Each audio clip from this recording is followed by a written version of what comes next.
Welcome to my Star Trek Online series. I plan on doing anywhere from about 2 to 4 videos for this game, unless I find some really interesting stuff to show you at the end game. I had some footage for when I started off this new character at level 1, but there were some issues and some of the audio was lost, so I decided let me just start up a new character right now. You could see that process, and we'll run through the mission. I'm probably going to skip some of the cinematics and the voiceovers, also some of the quest texts. I'll just skip right through that. If you want to see it, the game's free to play. Feel free to download it off of Steam or directly from Cryptic. But for the time being, we'll just do that. Let's go ahead and look into the options and see what we can expect. It's a PC game and it's loaded with tons of settings. So if you want to mess with stuff from the UI to the voice chat that they have integrated into the game, or if you want to use a controller or set up your audio, here it is, which I personally like this output device. A lot of Blizzard games have this, and the reason I like it is because I can set the audio to come out through either my TV. It says Acer, but it's not an Acer TV, it's actually an LG. I just changed the EDID so that I can get higher resolution passive 3D from the NVIDIA drivers. But I can either use my speakers here from my sound card. It can come out through there so I can hear from my headset, or I can have it come out to my receiver, and the actual audio I could set Windows to come out to the TV, so I can have a video playing with some audio back there and it comes out from my TV, and the game itself can come out from my receiver with 5.1 that I have. So that's really good feature to have. As well as the display settings, there are a ton of features. And as you can see, I have my downsampling resolutions here for my TV, and it looks pretty good. But 1080p with TXAA at 4 looks really pretty much as good as you can get. It's really a waste of resources to go higher. Now, what else do we have? Speaking about TXAA, if you have an NVIDIA card, I think it's just NVIDIA cards that can do TXAA 2 and 4. Looks very good, very clear, hardly any jaggies. And you can get the traditional MSAA if you prefer. You also have your scaling, so you could reduce the resolution. As you can see in the background, it's getting worse, although it may be hard to notice that with YouTube compression, but still it gets lower. It's rendered at an output that's lower resolution, even though at your screen it's basically upsampling it from a lower resolution, so that way you have more resources. And here are all the settings, which there's tons of them. So if your computer is struggling in one area or another, you can always adjust it to be exactly how you want it to be. Now finally, there's an advanced, and there's even more settings in the game. And I'm not going to be going over those. You'll just have to look through them because there's just too many. But needless to say, if you need it, they have it. Let's create a new character. Now, immediately off the bat, you have the choice of either doing Starfleet, creating a Starfleet character with many different characters. Saurian, looked like terrible.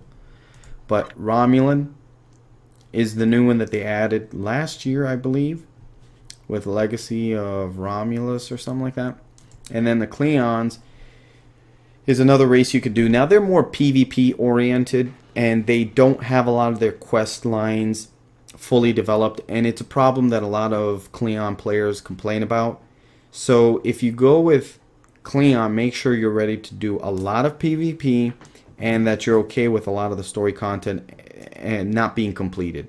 A lot of people complain that it's very much beta and it's missing lots of content, so you have to be aware of that. Romulan, I think they added more, but I'm not exactly sure. However, as you can see, there's less races to choose from, and that only makes sense because, you know, Romulans don't accept a whole bunch of other people into their empire, I guess. And then of course you have Starfleet. They're the most fleshed out, and you can get tons and tons of options here. And of course the storyline is more fleshed out with them, and it has tons of content you can do on there for leveling up. Let's just go with something basic just to get this out of the way. We'll go with a human. There's a Andorian. You can go with a human. You know what? Let's just do an Andorian. Screw it. Let's do the appearance. On this, one thing that you can actually complement this game above all else is that there are a lot of options that you can customize your character, from uniforms to their look. You can even create a new race if you want to, or a new species. Let's go with her head. You can make her either a female or a male. We'll go with Andorian one. Looks fine. Skin type. You'll have a lot of options. Of course, you can't make a human skin-toned Andorian. That won't work. They won't allow you to do that, but you could choose from within that pattern or skin type that they have. Here's the overall. We'll go with makeup 1, see what that's like. Doing a female because females can be customized a lot more, in my opinion, than male characters. There's a lot of little things you can add on a female character, so we'll add that. So on here, what can we get? Let's zoom in, take a look.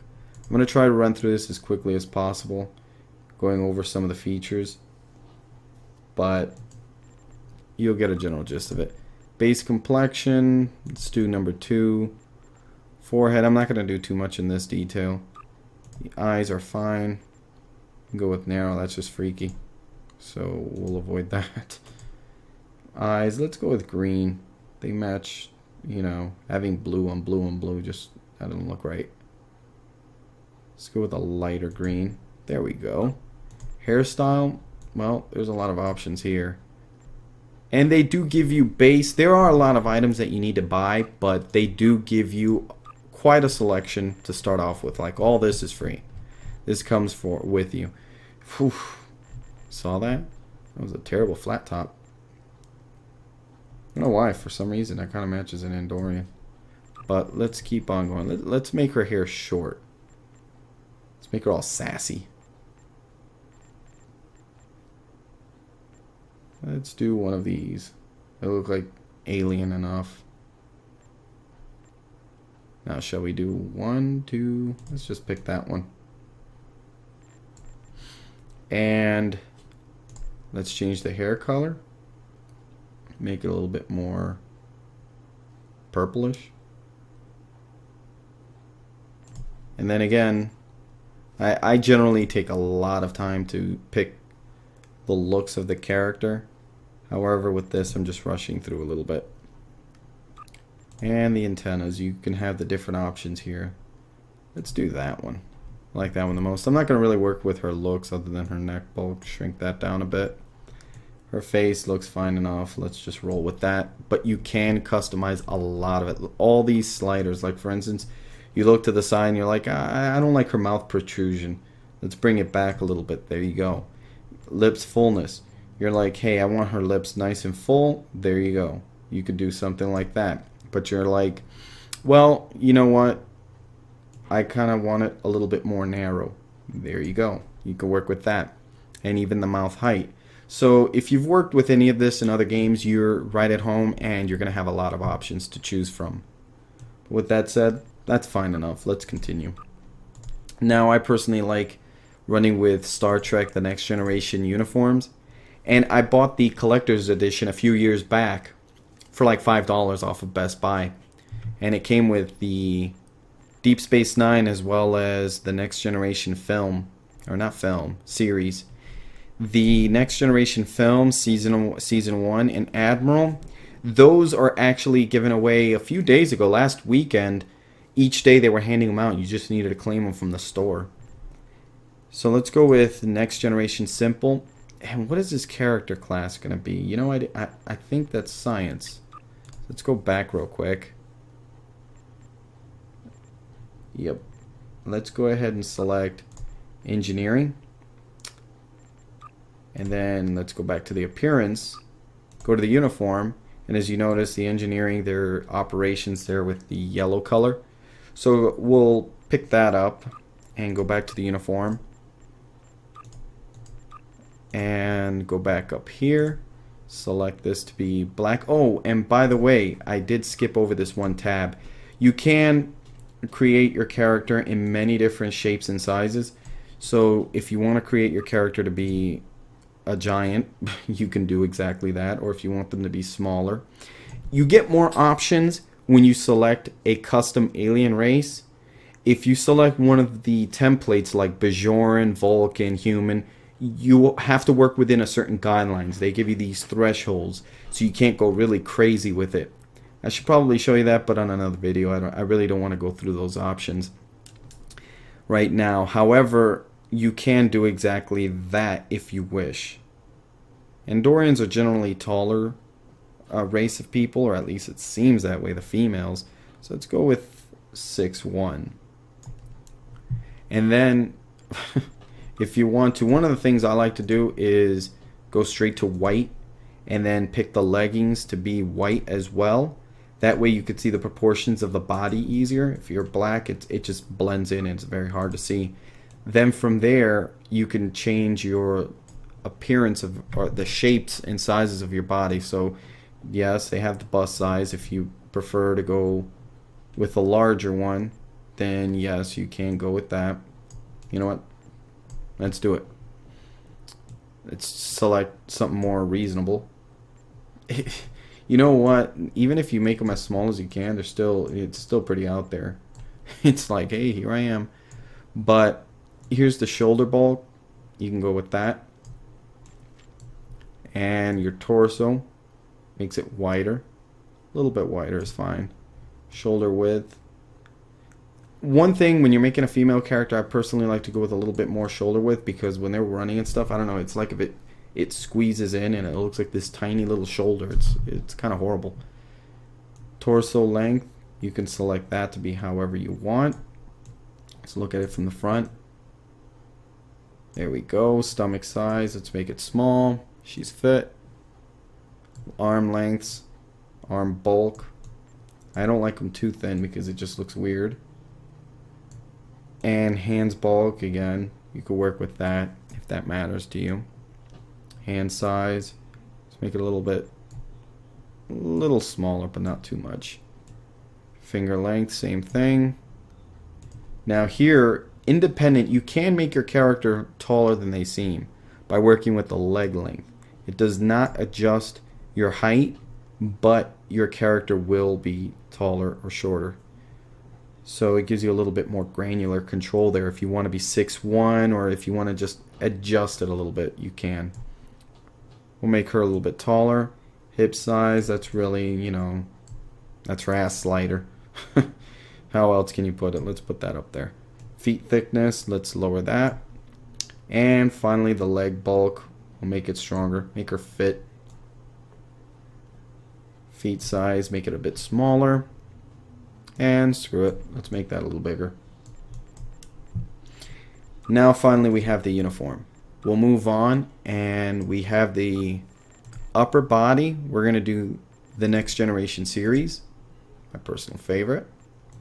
If I were to talk about any of those series here, you can put whatever you want here. I'm going to go with a more stronger color, more impactful. Take a few liberties on the uniform itself, because you can make it exactly like the show, where you can make small alterations. I like to do that.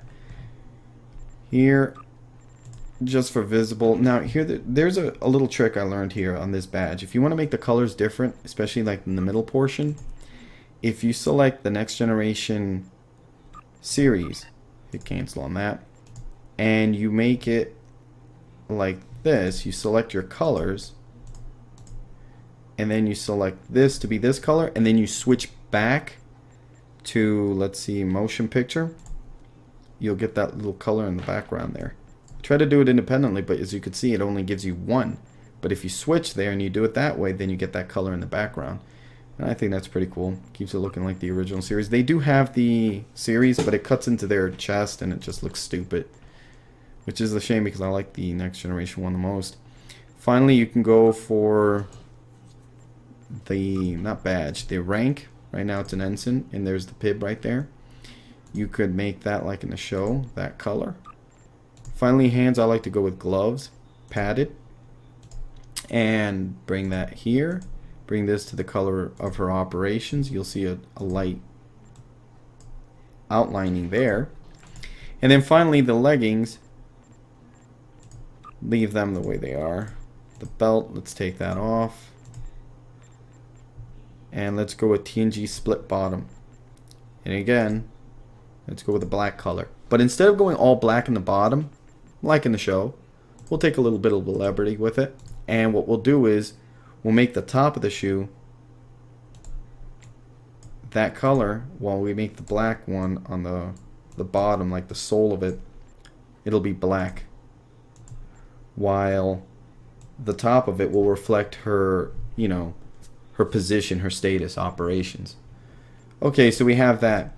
Now if you wish to RP, you're going to have to put the name. So let's put, wait, you know what? Something wrong here. I don't know what happened. It switched back. But let's get that color going.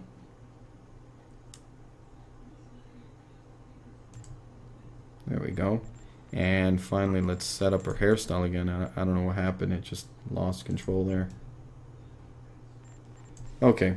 And fix up her eyebrows again. Apparently, a lot of things went off. Must have been when I went back to change her position from tactical to engineer, or science to engineer. It must have thrown it off a bit. So we'll just readjust a couple of these little things right here. And there we go. That should be fine for the demonstration purposes. That's more than enough. Although her eyebrows, gotta work that. And we'll go to the background, and her name, oh, I don't know, just random name. Actually, let's do one of these. Talsa, whatever her last name is. USS, you can name it whatever you want. I think that they block off certain names like Enterprise. Like, let's try out Defiant, see if it blocks that. Yeah, see? Restricted words. You can't use that name.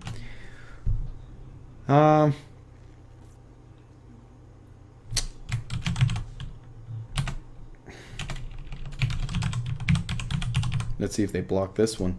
Stargazer, that was Picard's first command ship, I think it was, in the show. And unless it's not spelled incorrectly, that's it. I took it. So this is your only opportunity to skip the tutorial. Now, you can go into the tutorial. It's basically going to have you go under a Borg attack, and you'll follow a few things and it'll show you. I care to avoid that because it's just going to drag on too long, and we're already halfway, or a little bit past halfway on the length of this video. That character creation took quite a bit of time, so I'm just going to skip it.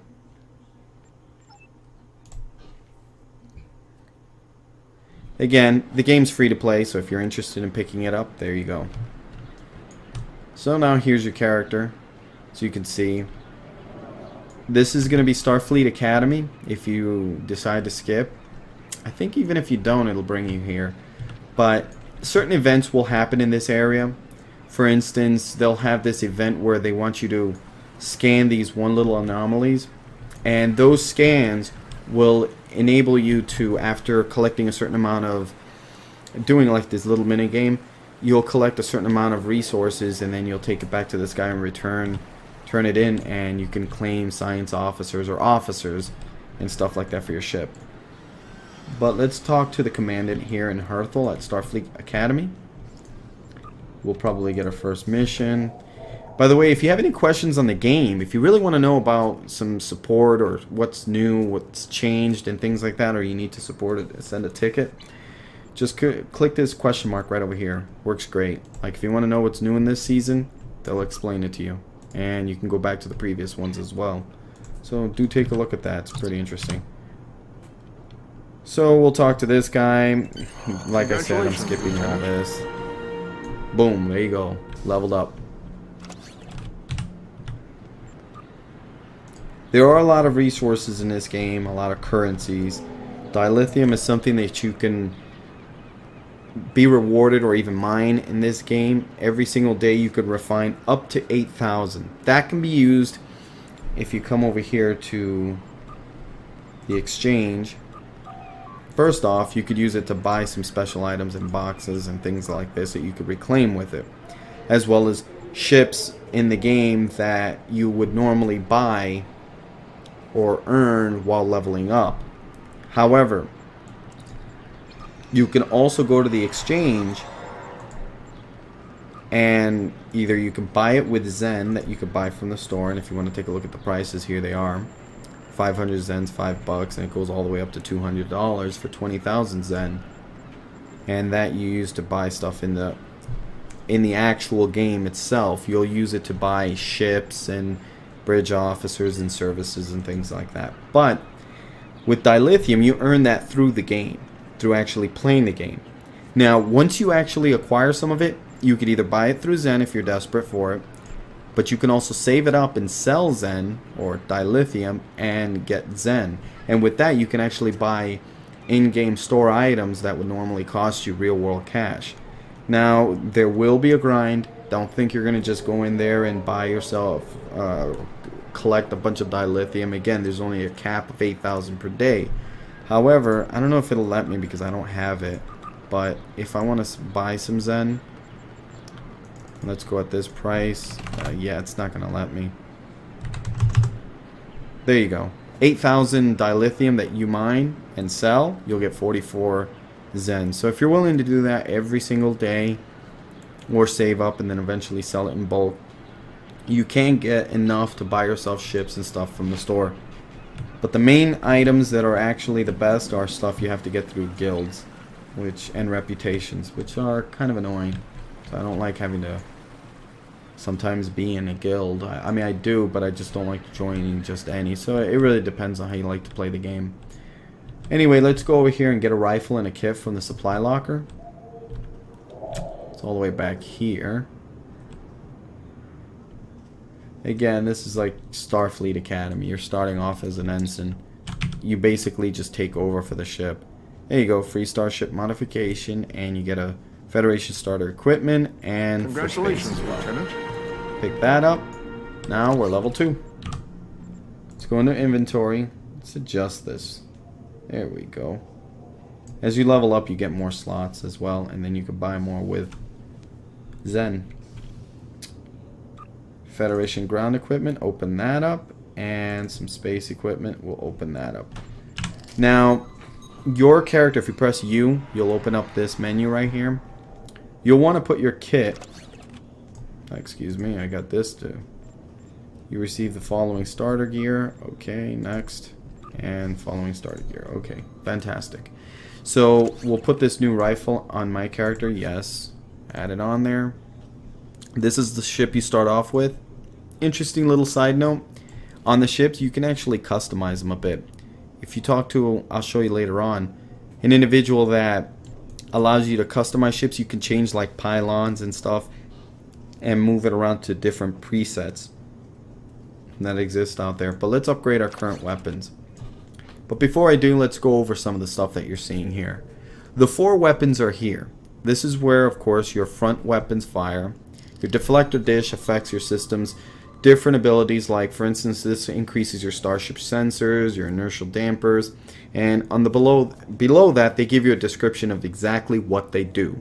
Like starship power insulators helps you resist shield drains and energy drains from your system.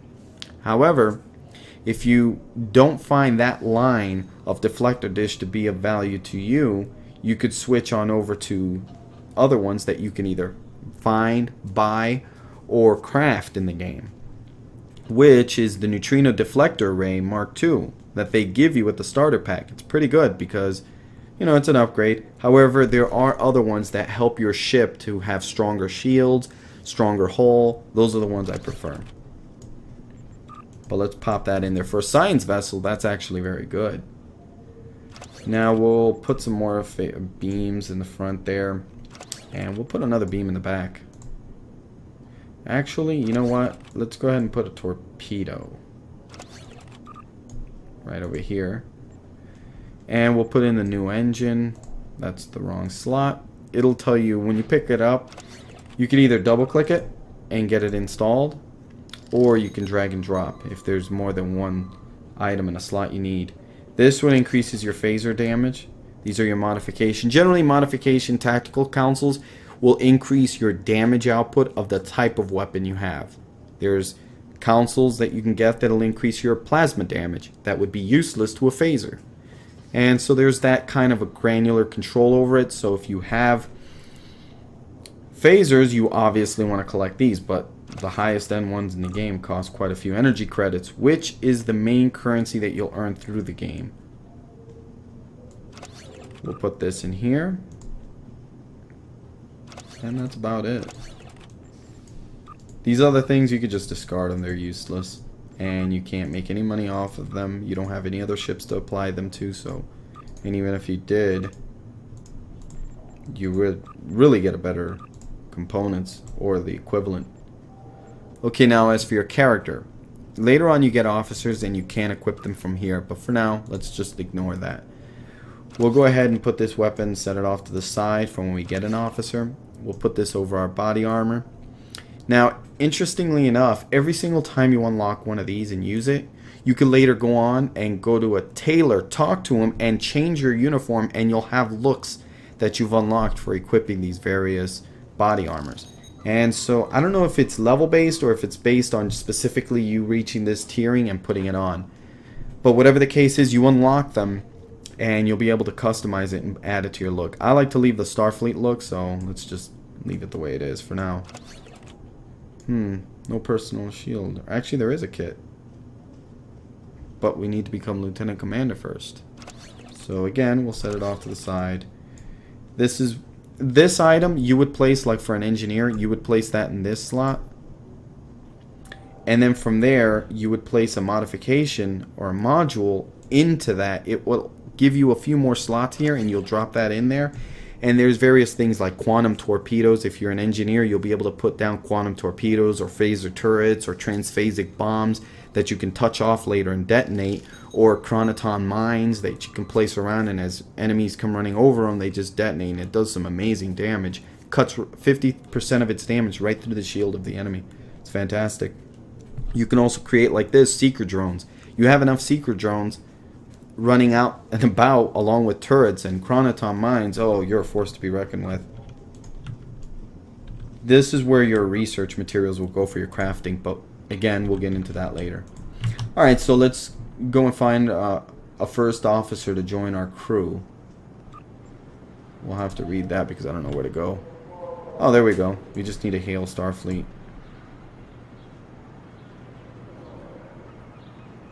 Find a first, or not. And I think it's somewhere over here. Haven't done this one yet before, so talk to the personnel officer to find first officer to join your crew. So it's around here. You just need to talk to this one individual. See, when I first played this, the mission, the startup was a little bit different. They didn't have you doing this. Okay, so here you can acquire your first officers. They have different rarity colors in this game. If you've played World of Warcraft, you'd understand, or any other type of RPG where they have the rarity colors. On here, white is of course common, green is uncommon. It follows the World of Warcraft system. Blue is rare, and of course purple is very rare, and I think there's another one above it. But this one is Cadet Eliza Flores. She's a human female. It shows you some of the stats here for the space. The one that says space and all the abilities underneath it till it gets to ground, those are only good, of course, when you're flying in space and you're using your ship. The other one is obviously for the ground, and they have no effect on each other because they're not active until you're either in space or in the ground. So humans often get a trait called subsystem repair and hull regenerate. So if you are running a ship, a beamboat, and you want to make it as tanky as possible, you would load up your crew with a lot of those, and it would give you a big benefit to that. For now, it seems like that's going to be the one that I'm going to want.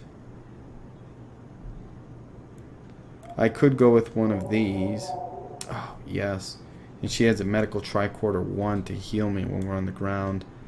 However, space, I'm going to need this. Actually, you know what? Generally on missions like this, they tell you to choose and pick which one you want. However, on here, they're giving everything to you. Again, I haven't done this mission you know, started up a character in quite some time, so I forgot. So we'll accept this. Okay. We acquired all of them. Earth Space Dock, we can read, but we're going to get free modifications, tactical phaser relays, battery packs, and some XP. Cleon front. Okay. Stranded in space. This is where you pick up the first mission. They're already getting you in touch with it. Now, before I go any further, in the game, it has seasons, kind of like the TV show. You'll be doing missions. Let's see, are they blocked off right now? Yeah, I think that they're blocking off a little bit, so that way they won't flood you with it. But they start you off on missions, and in the missions or seasons, you'll have episodes. It varies per season. But with those, they'll have, you know, a storyline you could follow, along with special items you can acquire. Now, the interesting thing is oftentimes, these items are purple quality or blue quality, and they're unique items that you can only find by doing that mission. But the interesting thing is, later on, when you're level 50, if you want to, or anywhere in between there, if you want to rerun these missions for the rewards again, there's a cooldown timer, but you can do them, and you can acquire the same items or even alternate items that you may have not been able to choose. Now, they're really cool because some of the things that you could do with it is have a whole crew using phasers from the original show, and you can get good quality versions of it at level 50. So it scales with you, and that's pretty cool how they did that. But let's go ahead and take a look at the officers. We're running short, very short on time here, so I'm trying to rush as fast as possible. But this game has so many things. Trying to cover it is pretty difficult in one video, especially in 30-35 minutes. But here's our officers. They give us a whole pack. And I'm going to give her the new rifle. And I'm going to give the other guy another rifle here. You can change their uniforms, and you can even change their names, and you can change just about anything about them so that way they can fit your needs. You can't change their sex, but you will be able to promote them. You can choose skills as well to, you know, and you can even switch out skills, but again, that goes well beyond the scope of this video, so we'll get into that at another date. So now they want us to speak to Malcolm in the shipyard. I think that's, yeah, that's over here in Earth Space Dock. We'll beam up, and we'll continue that. I'm going to pick up the ship, or actually talk to the guy, do whatever I need to do with the ship, and then from there, here we go. Alright. Stupid phone going off. Click on any item slot for your captain, ship, or bridge officer. Yeah, we already did that. We already know what we're doing here. Apparently. Just go away. I already have that covered. It'll tell you a tutorial. But here's the shipyard. You'll be able to customize your ship here. And this is also Earth Space Dock. This is an area where it's the main hub. But there are several hubs in the game world. However, this is the main one for Starfleet. Here you could repair your ships. If you choose a higher difficulty, you can receive a ship damage that you can only repair through the use of either kits or coming back to this guy and talking to him and having him replace the systems on your ship or repair them. Here you can customize it, as I was talking about earlier. If you don't want it to look like a Miranda class ship, you can change it to look like a Centaur, or you can make it look like a Shakar class ship. However, it's going to still have the same capabilities. The only thing that changes is the looks. Now you can go advanced, and you could mix and match them, and if you want, you can just completely, you know, create this somewhat custom looking ship. And there you go. You got something as goofy as you want it to look, or as serious or interesting as you want it to look, within reason, because you can only choose between the different models that they have there. But they do give you some customization options. And over here you can change the skin on it. So that looks pretty cool. And you can change the materials of the ship. And as well as the interior, you can select the different bridges that exist out there for it. And you can buy some too from the Zen store. And finally, here is the window. You could save it and you can alter it as much as you want. But for now, let's cancel out and continue with the exact looks that it has. In fact, you know what? Let's go with this one. It looks a little bit more bulkier. Well, that one's more iconic to the series, so we'll just keep that for now. And over here, you'll be able to acquire new ships. Or actually, you'll be able to fix and change some of the ships that you haven't changed between them, because you can collect more than one. Here's where you'll get a new ship. Every 10 levels, as you're leveling up in the game, up until you get to level 50, they will give you a new ship, a token. And you'll be able to come here and buy the next tier of ship for free. But if you don't, if you want to, you can actually buy refit versions of that ship tier that cost you, like for instance, let's go to Lieutenant Commander and let's do cruisers. Cruiser ships, you can get this one right here, which you've probably seen in the 1980s TV, or not TV, but the movie. Now over here is a refit version. This one would cost you $750, so $7.50 to be able to purchase this ship off. Again, you can either do it through the transfer of dilithium down the road, or you could just go ahead and spend real cash and buy it. But it's just a refit. Generally brings a little bit more in the way of making it a little better, but it's really nothing you really need to do. I personally don't recommend buying any of these level ships. Wait till the level 50 and then buy one. And then eventually over here you can also buy some starship equipment and all that if you need some bear scrub stuff. But again, I don't recommend it. You could buy some from the exchange, which is like the auction house. Look at that idiot. It's like the auction house if you've played World of Warcraft, or Trade Post if you've played Guild Wars 2 or anything like that. It's right over here. They've really simplified it. You should have seen the previous space station. It was this big circle you had to run in. It took forever to get anywhere. But here it is. You can search for a lot of different things and buy it. And of course you can sell. And of course here's their bank. This is for your character. And only this character can access this. But if you want to do a shared between all characters, you can put it in your account here. Of course, you can buy more slots. And you can drop an item here and reclaim it on any one of your other characters. But let's go ahead and head on over to SS Azura. That's out in space. You'll click that button where I clicked it, and you can beam back up to your ship. Pretty cool effect. Nothing spectacular. It's basically a fancy loading screen, but you know, it's a nice effect. It carries on very well. I'll tell you what, we'll go for another 5 minutes and then we'll end the video there.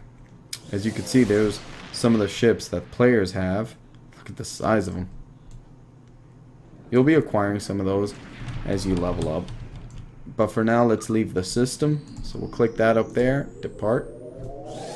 That will take us into an astrometrics view of the system. Some people like it, some people don't. It serves its purpose. However, I personally, well, you'll see for yourself. I bear the responsibility for okay, let's let Spock speak there for a bit. A thought that troubles me to this day. The hope was that this alliance would last forever. It did not. The Klingons have chosen war. The Federation is doing its utmost to protect its borders and the billions of innocents who call this space home. But I fear that this conflict may be our undoing. Alright, so he sets the backdrop for pretty much every sector you go into. He'll come out and start speaking for the first time if you've never been there before. But here's the map for the galaxy. Right over here. Let's get into this first before I get into the explanation of that background grid. I'm right over here in the Sirius sector block. In the game, you'll get this whole entire block that you can travel to without loading. unless you want to go into one of the planets, then you'll go through a brief load screen. Now, if they tell you go to regular sector block, you'll want to go this way, go through a loading screen to transition between Sirius sector and Regulus, and then you'll find the system that they want or need you to go to. Now, the thing about it is, you may think, well, in a TV show, they would select a course, hit a button, and warp to that location. This is somewhat representative of that, but in an astrometrics view, if you've ever seen Star Trek Voyager, like when they're looking from that desk. You know, and they're looking at the screens and they're seeing the whole galaxy or the whole sector or whatever they're in. So here, what I'm essentially doing is warping. I'm at warp 5 right now, and I'm traveling, and there's the Andoria system. Now, some may feel as though this effect, along with this grid, I want to feel like if I'm actually flying in space. This is part of the main mission, so we'll just go ahead and hit that, and eventually we'll go to the SS Azura, which should be nearby. I'll show you, there it is, but I'll show you a much more easy way of finding it. So, the thing about it is you can travel like this, and some people are off put by this. So they fortunately gave you disable astrometrics here. So now you feel like you're in space. However, you have to remember you're still really not. You're still in that astrometrics view. Because as you can see, look at the size of that planet. It's humongous. I'm the size of a planet or a star. But it's not really. When you go into that system, you won't be. It's a shame they went with this route, but it is what it is, and at least it still carries the effect well. I don't enjoy it, but you know, you can accept it for what it is. Hopefully somebody in the future, whoever makes a Star Trek game, will carry that effect better and use something more along the lines of Elite and Dangerous, if you've seen their hyper jumps in that game. So we'll go ahead and do this mission. By the way, I told you I was going to show you a better way. If you hit M, it'll open up this map, and you can go to this area map, zoom out with your mouse wheel, and you could either look for the system that you need, which was the SS Azura, and double click it and your ship will fly to it, or just single click and it'll fly to it and it'll ask you to confirm.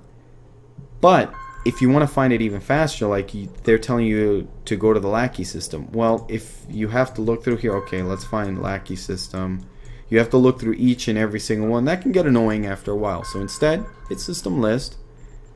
It's in alphabetical order. Just go down to L, Lackey system, and you would double click and it would take you there. However, we don't want to go there, so we'll just stay here for now. Let's go ahead and hit rescue SS Azura. We'll get a look at the combat a little bit. We'll see what it's like. I'm not going to do the whole first mission. I'll just do a little bit of the combat, and from there we'll end it, you know, the video. We'll go on to the next one. Graphics, they look pretty good. I do like that. Phaser fire. Space combat in this game is definitely pretty interesting and fun. And it's very Star Trek in its feel. So it's pretty enjoyable in that way. But ground combat, it leaves a lot to be desired. However, if you start setting yourself up properly, you can make it at least a little bit more enjoyable. Because, yeah, it's one of the weakest links in this game. Skip all that. You can hit full impulse here. See, because if you hit full speed, you're going to be going 12.43 impulse. And as you can see, that's pretty slow. But if you hit this when you're not in combat, you'll go to a full impulse and you can go pretty fast. But when you go into combat like that, there's no collision, by the way, and that's pretty annoying, but whatever. Let's fire off this cannon. If you right click down here where you see these weapons are, you could set it to auto fire. Once you've hit the space bar and told it to fire, it'll just keep on firing over and over on its own until the target's dead. I personally don't like to do that for the torpedoes because there are points at times where you would like to fire. Like for instance now, okay, I fire. However, you want their shields to be down so that you can do a lot of damage with torpedoes. WASD, by the way, controls your ship like normal. Well, that was eaten up. Come on. His shield's down, so if I'm able to get another torpedo off, you're going to see big damage numbers. There you go. You want to get away from them when they're blowing up like that because they will cause damage to your ship. As it wasn't really much there, but if you get close enough, oof, it could just outright blow up your ship. So let's continue on. Slow down a little bit. Stay behind this guy. If you want to fire both sets of phasers at the same time, you can go to the side like this, and that'll allow the rear and front facing phasers to fire at the same exact time, giving you extra damage. And then finally you can fire off a torpedo. 2 seconds. 1. Okay, here we go. Oh, he got his shields up just in time to save him, bastard. Come on, dude. We just want to kill you. Just accept it. Accept your fate. So now, over here, you'll see in this game, in different maps, even in the ground phase, you'll see things like magnesite ore. If you scan it, if you approach it, scan it, you'll get a little mini game. If you go like that, you could use your arrows on your key to make them either smaller and try to fit that waveform, the yellow one with the one in the background. That will give you bonus amounts of items here. These items are essentially crafting material, which you can slide into your R&D tab. And you could use it for your crafting system in the game later on. I recommend that wherever you go, even if you're in the beginning of the game to the end game, you always collect as much of it as you can. Because later on you will be using some of that stuff. And or you could sell it. And there's different rarity levels on that as well. Let's fire at this guy.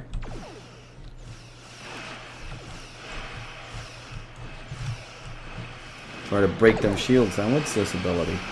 Your bridge officers, by the way, will have abilities. You could switch them out for space permanently, and then later on permanently switch them out again if you want to.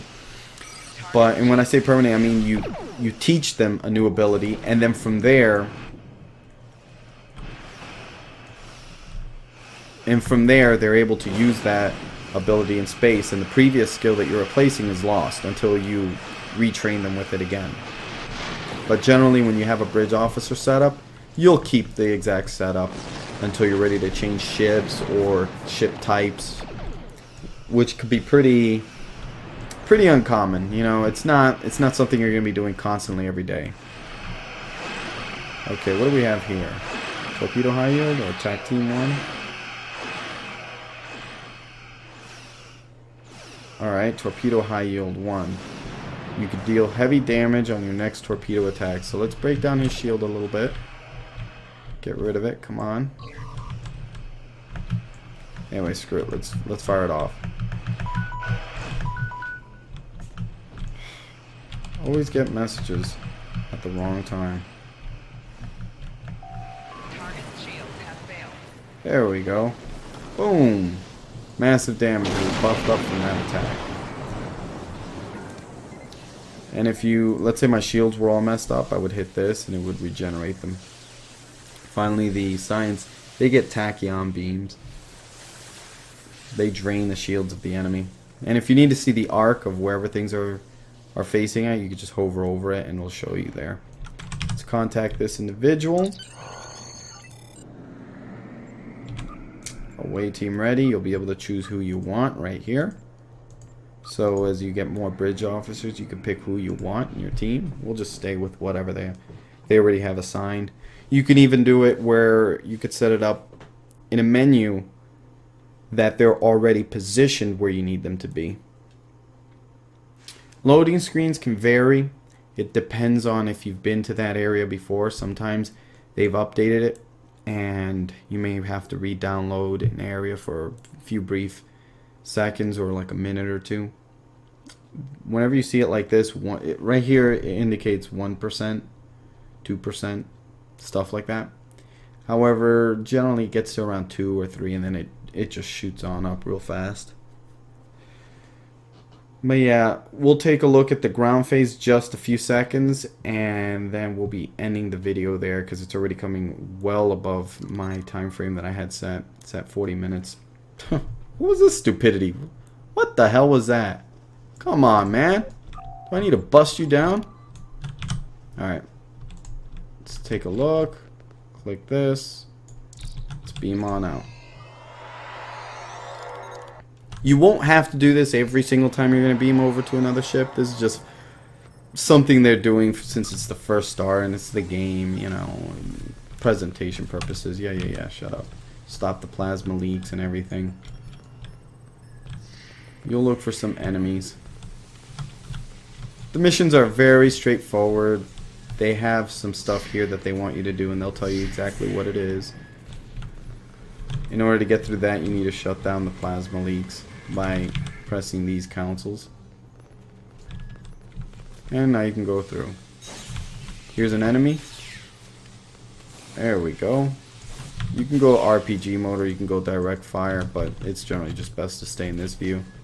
Wow, they vaporized his ass. Damn. Saw that? So vicious. This crew's evil. That's a full auto attack. Wow. Come on now. Is this Starfleet or is this just like Assassin Squad? And that's actually good if you're an engineer. But here's that thing that I was talking about. If you want to find these, there's generally 2 to 3 per map. Just hit V on your keyboard and you'll see that little... let me get a better example of that. Let's say you don't know where it's at. You hit V, it does a little scan, and it points you in the direction you need to go. This one's pointing me over here because it's an objective, and that's closer. Let's get rid of it.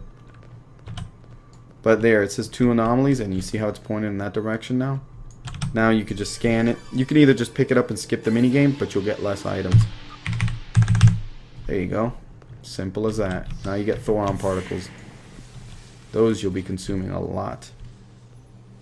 So I recommend always farming them up as much as possible. Okay, so we need to press the console.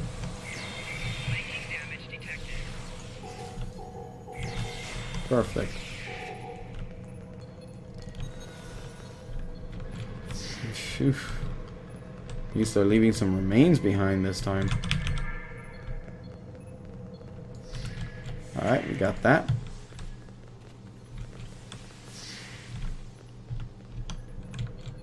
And finally, this is the end area. You would help her out with a little puzzle. And this is getting crazy on me. See that right there? It's annoying. You would do a little bit of it's not a puzzle, but there's one of these things again.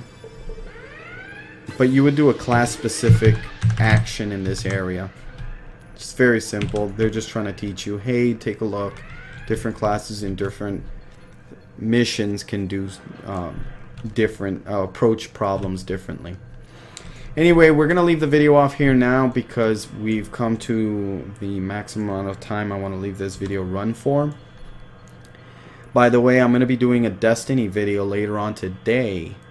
If I'm able to post this video today, I might end up coming up tomorrow. In which case, I'm gonna do some Destiny videos. I'm gonna go to launch night, pick it up, and start playing it. And I'll have the opening introduction for it. And I'll post that out for the first 30 minutes of gameplay, and hopefully it all works out. I was in the beta and I was in the alpha, and in this channel I have some other videos, but this is going to be the actual game. We're going to see what it has to offer, and I'm very excited to see if it's loaded with content or if it's lacking content like I was kind of worried about. Either way, the game is going to be expanded upon. They're going to add more stuff over time, so there's that we have to look forward to. Anyway, I hope you enjoyed this. More of an informative video. I like to do more of gameplay, but the first video of a game series, I oftentimes like to be as informative to you as possible, so that way if you're interested in the game, you can enjoy it, you can pick it up, and you won't feel absolutely lost. I am pressed for time, so I have to end it, but I hope you enjoy it, and stay tuned for the Destiny video. I'm going to bring some more of that in this game, and I haven't forgotten about Risen as well.